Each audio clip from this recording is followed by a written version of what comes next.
Hey warriors, the sun rises. Another day begins. And before you check your phone, before you let the world tell you who to be, you have a choice, a single moment where your mind is still yours, where possibility lives in silence, where the person you want to become waits for you to speak. Words are not just sounds that disappear into air. They are seeds planted in the soil of your consciousness. They are architects that build the house you live in. They are the compass that points your life in one direction or another. The ancient Stoics understood this deeply. Marcus Aurelius, the Roman emperor who ruled the world yet mastered himself first, wrote in his Meditations, "The happiness of your life depends upon the quality of your thoughts."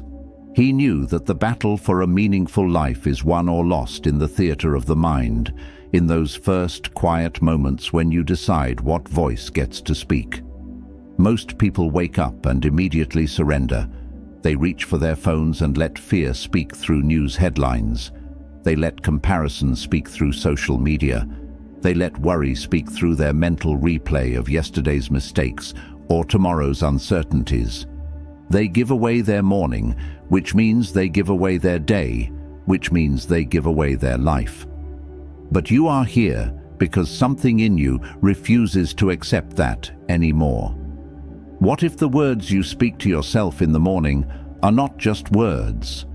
What if they are the foundation upon which your entire day is built?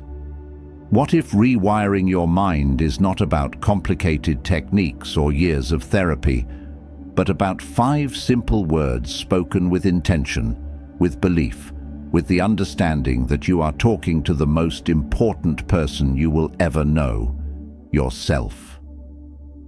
Science backs this up.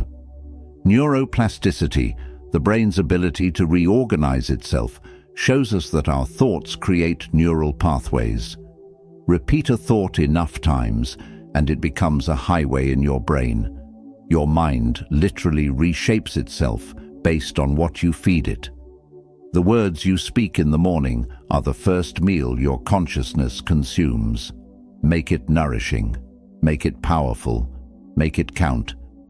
Today I am giving you 5 words, not phrases, not paragraphs. Just 5 words that carry the weight of Stoic wisdom and the power to transform how you see yourself, your challenges, and your potential. These are not magic spells. They will not work if you say them once and forget them. But if you commit to speaking them every morning, if you let them sink into your bones, they will change you. They will rewire the mental patterns that have kept you stuck. They will build a version of you that is stronger, calmer, more purposeful. The Stoics were not philosophers who hid in ivory towers. They were men and women who faced real battles, real loss, real suffering.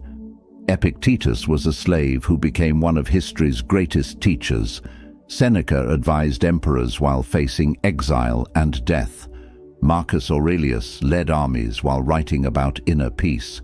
They found strength not by avoiding life's hardships, but by changing how they spoke to themselves about those hardships. They mastered the internal dialogue, and so can you. Your mind is listening. Right now, it is waiting for instructions. It is ready to be rewired, reprogrammed, redirected. The question is, what will you tell it? Will you repeat the same tired stories of limitation, the same fears disguised as realism, the same excuses dressed up as wisdom? Or will you speak to yourself like someone who deserves greatness, like someone who is capable of growth, like someone who understands that the morning is sacred territory? Before we go deeper, if this message is resonating with you, if you feel that pull toward change, hit that like button. Drop a comment below and share this video with someone who needs to hear it. Subscribe to this channel because we are building something here, a community of people who refuse to settle for a mediocre inner life. And do not skip any part of this video. Every word matters. Stay with me until the end. Let's begin the rewiring. Drop this in the comments if it resonates. My words create my reality. Number 1. I choose my response. Life will hit you. That is not a possibility, it is a guarantee. The question is never whether hardship will come. The question is, who gets to decide what it means? Every morning when you say, I choose my response, you are claiming sovereignty over the one thing no one can take from you.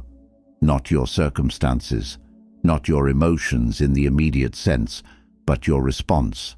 The space between what happens to you and what you do about it. Viktor Frankl, who survived the Nazi concentration camps, discovered this truth in humanity's darkest hour. He wrote, "Between stimulus and response there is a space. In that space is our power to choose our response. In our response lies our growth and our freedom." Think about what this means. Your phone buzzes with a message that changes your plans for the week. Your body aches from an old injury flaring up again. You see someone you care about making choices that hurt them. A dream you have been working toward hits an unexpected wall. In each of these moments, there is a split second where you stand at a crossroads. One path leads to automatic reaction, the path most people take. They collapse into helplessness. They let frustration consume their entire day. They build stories about why life is unfair. But when you wake up and say, I choose my response, you are training yourself to take the other path. The path of conscious decision. You are reminding yourself that you are not a leaf blown by every wind. You are not a puppet dancing on strings controlled by external events. You are a human being with agency, with choice, with power. This is pure Stoicism. Epictetus taught that we do not control what happens to us, but we absolutely control how we respond. He said there are things within our power and things outside our power. What is within your power? Your judgments, your intentions, your responses. What is outside your power? Almost everything else. The weather, other people's decisions, the past, the future. When you waste energy trying to control what you cannot control, you become weak. When you focus all your energy on what you can control, your response, you become unstoppable. Let me be practical. You wake up tomorrow morning. Before you check your phone, before you start running through your mental list of problems, you speak to yourself, I choose my response. You say it slowly. You say it with conviction. You are programming your mind for the day ahead. You are establishing your identity as someone who is not reactive but responsive. Someone who is not controlled but in control. Then life tests you. You receive news that a financial situation is more complicated than you thought. Your initial impulse is panic, maybe even despair. But because you started your day with those 4 words, there is a pause. A brief moment where you remember, I choose my response. You can still feel concerned. That is human. But you do not spiral. You do not catastrophize. You assess the situation calmly. You make a plan. You respond instead of react. Someone you trusted deeply lets you down in a way you never expected. The old you would have carried that betrayal like a stone in your chest for months. But you have rewired your mind. I choose my response. You decide to feel the hurt without letting it define your worth. You decide whether to have a conversation or to create distance. Either way, you are choosing. You are not being chosen for. You are the author, not the character being written. This is not about suppressing emotions. This is not about pretending everything is fine when it is not. This is about recognizing that between what happens and what you do next, there is power. Your power. The power to pause, the power to breathe, the power to ask yourself, who do I want to be in this moment? What response serves my growth, my peace, my values? The rewiring happens through repetition. Your brain has spent years, maybe decades, building automatic pathways that lead straight from trigger to reaction. You cannot erase those pathways overnight. but you can build new ones, stronger ones. Every time you say, "I choose my response" in the morning, you are laying down new neural tracks. Every time you actually pause and choose during the day, you are reinforcing those tracks. Over time, choosing becomes your default. Response becomes your nature. Marcus Aurelius ruled an empire but faced conspiracies, betrayals, plagues, and wars. He could have responded with tyranny, with cruelty, with despair. Instead, he chose wisdom. He chose patience. He chose to see obstacles as opportunities to practice virtue. He wrote, "You have power over your mind, not outside events. Realize this, and you will find strength." Say it every morning, "I choose my response." Feel the weight of those words. Feel the freedom in them. You are not helpless. You are not a victim. You are someone who chooses. If this speaks to you, comment, "I am the author of my reactions." Number 2. Growth lives here. Pain is not your enemy. Discomfort is not a sign that something has gone wrong. The moment you feel stretched beyond what feels safe, beyond what feels familiar, that is not the universe punishing you. That is growth knocking on your door. When you wake up and say, "Growth lives here," you are making a declaration. You are telling your mind that this day, this moment, this challenge in front of you is not a problem to avoid. It is soil where something new can take root. The Stoics called this amor fati, the love of fate, not just accepting what happens, but embracing it as necessary for who you are becoming. Seneca wrote, "Difficulties strengthen the mind, as labor does the body." He understood that we do not grow in comfort. We grow in the friction between who we are and who we are trying to become. Most people spend their lives running from discomfort. They stay in situations that drain them because leaving feels too hard. They avoid difficult conversations because confrontation feels too scary. They keep their dreams small because reaching for something bigger means risking failure. They have convinced themselves that comfort equals happiness. But comfort is where dreams go to die. Comfort is where potential gets buried under the weight of maybe someday. When you say, "Growth lives here" every morning, you are rewiring your relationship with discomfort. You are training your brain to see challenge differently.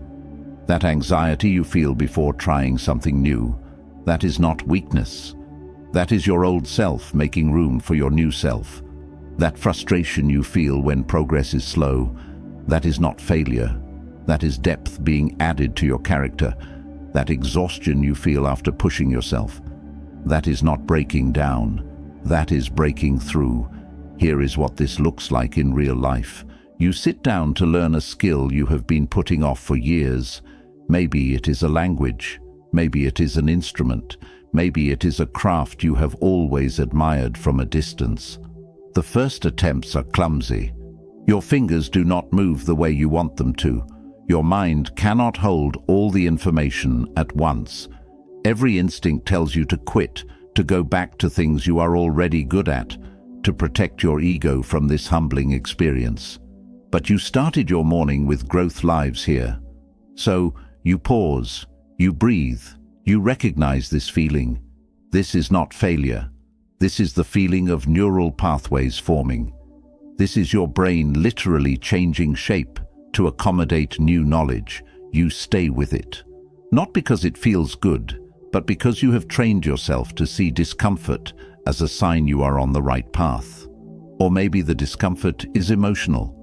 A relationship in your life needs a boundary you have never set before.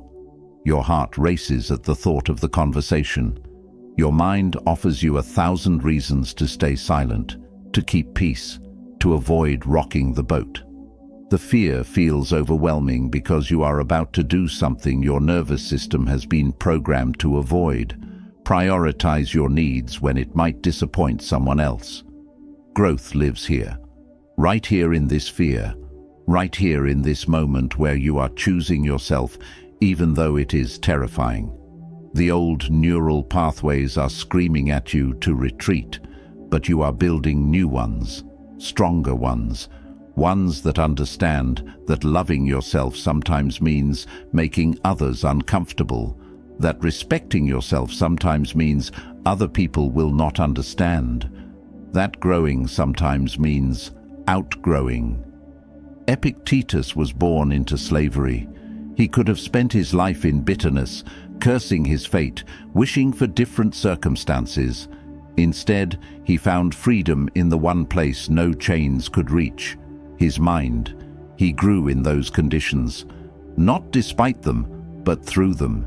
He later taught, "It is not what happens to you, but how you react to it that matters."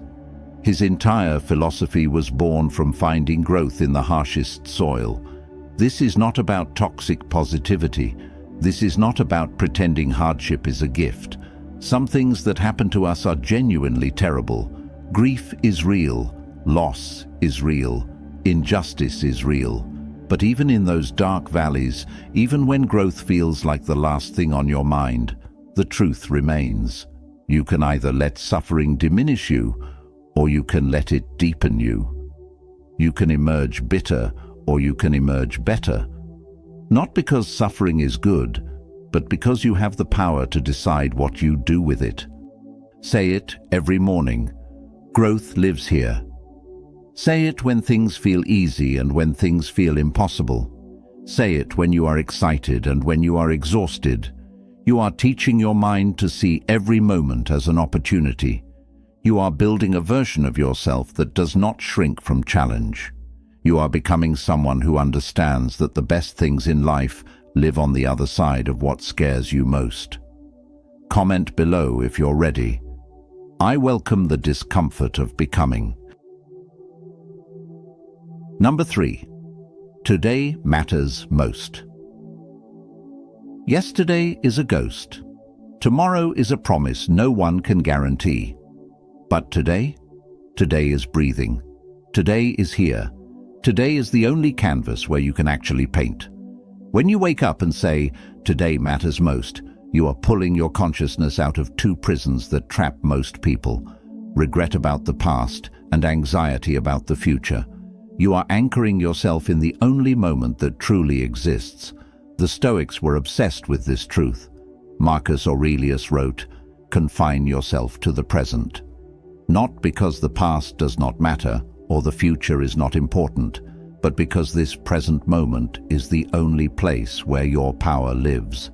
Think about how much mental energy you waste. You replay conversations from last month, wishing you had said something different. You relive mistakes from years ago, punishing yourself for choices you cannot change. Or you project yourself into next week, next year, creating elaborate disaster scenarios in your mind. You rehearse arguments that may never happen. You worry about outcomes you cannot predict. Meanwhile, today slips through your fingers like water. The one day you actually have control over becomes a blur because you were too busy living everywhere except now. This is not just philosophy, this is survival. When you split your attention between past regrets and future fears, you are operating at half capacity in the present. You miss opportunities because your mind is somewhere else. You damage relationships because you are not fully present with the people in front of you. You make poor decisions because you are reacting to ghosts instead of responding to reality. When you say, "Today matters most," every morning, you are training your mind to come home. Home to this breath. Home to this moment. Home to the only time and place where you can actually build the life you want. You are not ignoring the past. You are choosing not to live there. You are not denying the future. You are choosing not to be paralyzed by it. Here is what this looks like in practice. You wake up with your mind already racing ahead to everything that needs to happen this week. Appointments, deadlines, obligations stacking up like a mountain you need to climb. The weight of it all presses down on your chest before your feet even touch the floor. Anxiety floods in because your brain is trying to solve 5 days' worth of problems at once. But you have trained yourself. Today matters most. You speak those words and feel your awareness shift. Yes, those things exist. But right now, in this moment, what actually needs your attention? Making your bed, drinking water, moving your body, maybe reaching out to someone you care about. The future will arrive one present moment at a time. You do not need to carry all of it right now. You only need to show up fully for today. Or maybe your prison is the past. You are haunted by a version of yourself that made different choices. You carry shame about who you used to be. You cannot forgive yourself for opportunities you missed or people you hurt. That weight follows you everywhere, coloring every new experience with the stain of old regrets. You want to move forward, but you keep looking backward. Today matters most. Those 3 words become your permission to release what you cannot change. Not because the past does not matter, but because drowning in it does not honor anyone, especially not yourself. The person you were did the best they could with the awareness they had. The person you are now has learned from those experiences. Today is where you get to apply those lessons. Today is where redemption lives, not in rewriting yesterday, but in writing today differently. Seneca spent years in exile, stripped of his position, separated from everything familiar. He could have spent every moment bitter about what was taken from him or terrified about what might come next. Instead, he wrote some of his most profound work during that time. He understood that each day was a complete life in miniature. He wrote, "Begin at once to live and count each separate day as a separate life." Each morning was a rebirth. Each night was a completion. He squeezed meaning from the present moment because it was all he truly had. This rewiring changes everything. When you stop mortgaging your present happiness for future achievements, you actually become more effective. When you stop bleeding energy into unchangeable past, you have more strength for today's challenges. You become someone who is here, fully here, present in conversations, alive in experiences, engaged with what is rather than haunted by what was or paralyzed by what might be. Say it every morning. Today matters most. Let those words pull you into now. Let them remind you that this day, this unrepeatable collection of hours, is your real life. Not someday, not back then. Today, right here, right now. This is where you build everything that matters. Let me see this in the comments. I am fully alive in this moment. Number 4. I am enough. You have been carrying a lie for so long that it feels like truth. The lie that says you need to be more before you deserve peace, that you need to achieve more before you can rest, that you need to fix yourself before you are worthy of love. That lie has stolen years from you. It ends now. When you wake up and say, I am enough, you are not claiming perfection. You are claiming wholeness. You are declaring that your value is not contingent on your productivity. Your worth is not measured by how many people approve of you. Your humanity is not something you need to earn. The Stoics understood this at the deepest level. Epictetus taught that our true nature, our capacity for reason and virtue, is already complete within us. He said, "He is a wise man who does not grieve for the things which he has not, but rejoices for those which he has." You already possess what matters most. You just forgot to look. The world has trained you to feel insufficient. Every advertisement whispers that you are incomplete without their product. Every social media scroll suggests that other people have figured out something you are missing. Every comparison tells you that you are falling behind. The treadmill never stops. Achieve this goal, then the next one, then the next one. Make this amount of money, then double it. Reach this level of success, then climb higher. The finish line keeps moving because the game is rigged. You were never meant to arrive. You were meant to keep chasing. But what if you stepped off the treadmill? What if you stood still for a moment and asked yourself, who decided that I was not enough? Where did this measuring stick come from? When did I agree to let external achievements determine my internal worth? The answer will probably shake you. You never consciously agreed to it. It was programmed into you so gradually, so consistently, that you accepted it as reality. When you say, "I am enough," every morning, you are deprogramming. You are reminding yourself of a truth that existed before the world taught you to doubt it. You came into this world enough. No baby questions their worthiness. No child thinks they need to accomplish something before they deserve to take up space. That knowing, that fundamental sense of belonging, it is still inside you. Buried under years of conditioning, but still there, still true, still waiting for you to remember. Here is what changes when you embrace this. You stop performing for approval. You stop twisting yourself into shapes that please others while betraying yourself. You make decisions based on what aligns with your values, instead of what will impress people who do not really know you. You say no without guilt. You say yes without needing permission. You exist without apology. Someone questions your choices. In the past, their doubt would have sent you into a spiral of self-questioning.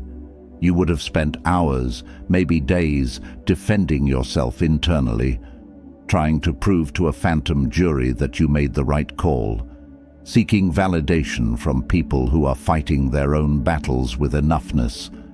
But you have rewired your mind. I am enough. Their opinion is just that, an opinion.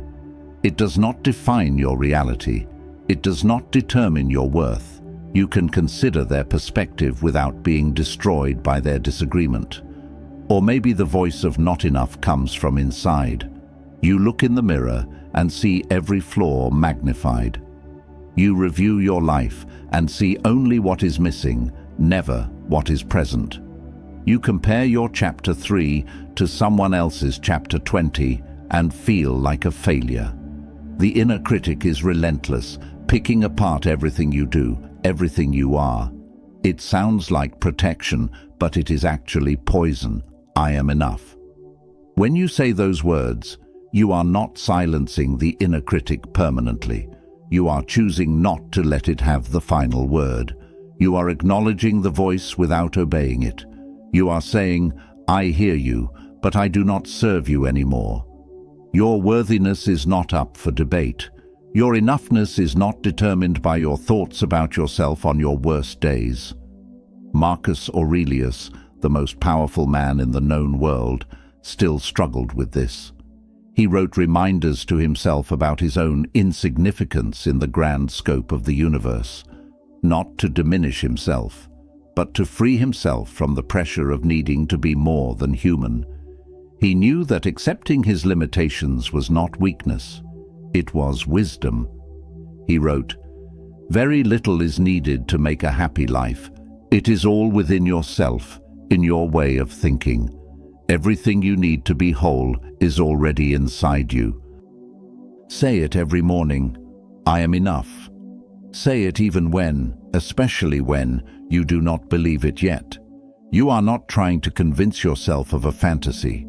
You are reminding yourself of a fact that the world made you forget. You are complete. You are whole. You are enough. Share this affirmation below. My worth is not negotiable. Number 5. I release control. Your hands are tired from gripping so tightly. Your mind is exhausted from trying to orchestrate outcomes you were never meant to control. You have been fighting a battle you cannot win, trying to force life to follow a script only you can see. And the cost? Peace. Presence. The ability to breathe without anxiety tightening around your chest. When you wake up and say, I release control, you are not surrendering to chaos. You are surrendering to reality. You are acknowledging a truth that the Stoics built their entire philosophy around, There is what you control, and there is everything else. And everything else is almost everything. Epictetus drew a clear line. He taught, "Make the best use of what is in your power, and take the rest as it happens."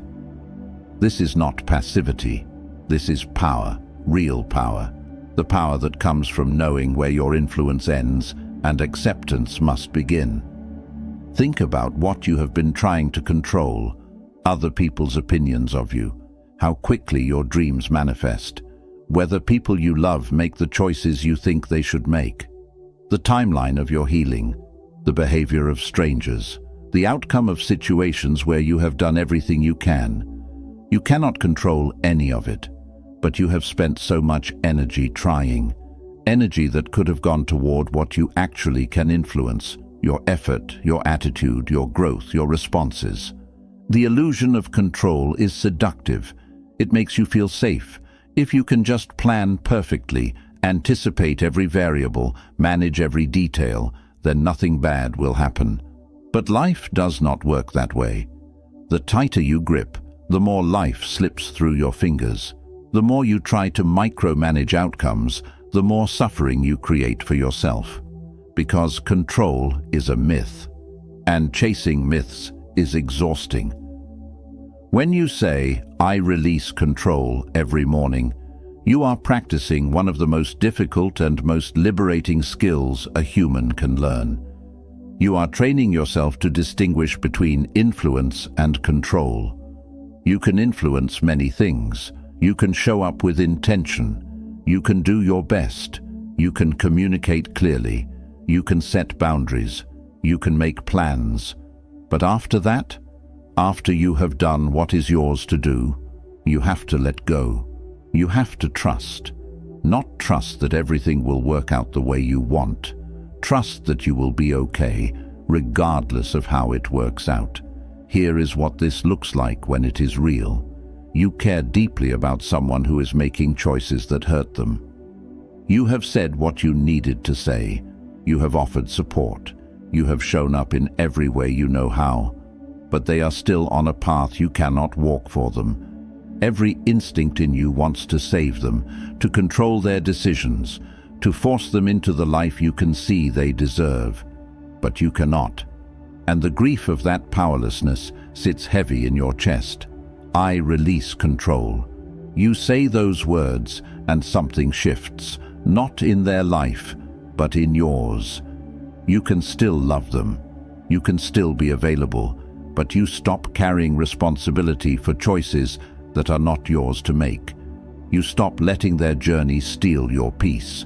You recognize that everyone, including people you love, has their own path, their own lessons, their own timing. Your job is not to control their story. Your job is to live yours with integrity. Or maybe what you are trying to control is time itself. You have a vision for where you should be by now, a checklist of milestones you were supposed to have reached. But life had different plans, detours you did not choose, delays that made no sense, doors that closed when you were certain they would open. And now you are angry at time, at the universe, at yourself, for not being where you thought you would be. I release control. The timeline is not yours to dictate. You can work hard, you can stay committed, but you cannot force readiness before its season. You cannot rush what is still forming. Seneca wrote during his own period of forced waiting, "Luck is what happens when preparation meets opportunity." Your job is the preparation. The opportunity's timing, that is not in your hands. And accepting that does not mean giving up. It means showing up fully for today while releasing your grip on tomorrow. Marcus Aurelius led armies but could not control the outcome of every battle. He governed an empire but could not prevent plague, betrayal, or death. He learned to focus on what was his character, his decisions, his responses. He wrote, "You always own the option of having no opinion. There is never any need to get worked up or to trouble your soul about things you cannot control." He found freedom not by controlling everything, but by releasing what was never his to control. Say it every morning, I release control. Feel your shoulders drop. Feel your jaw unclench. You are not giving up. You are giving over. You are trusting life enough to stop fighting it. You are becoming someone who influences what they can and accepts what they cannot. And in that acceptance, you will find a peace you have been searching for in all the wrong places. Type this if you feel it. I trust the process beyond my control. 5 words, 5 mornings, 5 keys to unlock a mind that has been holding itself prisoner. I choose my response. Growth lives here. Today matters most. I am enough. I release control.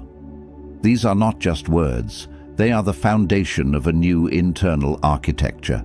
They are the language of someone who has decided that their inner world matters more than their outer circumstances. They are the voice of a person who understands that rewiring the mind is not a luxury. It is survival. The Stoics did not develop these principles in times of ease. They forged them in exile, in slavery, in war, in grief, in the messy reality of being human, when being human is hard.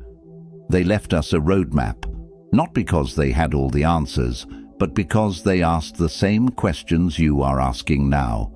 How do I find peace in chaos? How do I grow through pain? How do I live fully in a world I cannot control? You rewire your mind one morning at a time, one word at a time, one choice at a time. There will be days when you forget, days when old patterns pull you back. That is not failure. That is being human. You do not need perfection. You need commitment. You need to wake up and speak to yourself like someone who deserves a beautiful internal life. Because you do. These 5 words are waiting for you every morning. They will not force themselves on you. They will not work unless you do. But if you show up, if you speak them with intention, if you let them guide how you move through your day, they will change you, not overnight, but undeniably. Your mind is listening. What will you tell it tomorrow? If this resonated with you, hit that like button. Drop your favorite affirmation in the comments. Share this with someone who needs to hear it. And subscribe, because we are just getting started. Your transformation matters. Your growth matters. You matter. Leave your commitment below. I am the architect of my mind.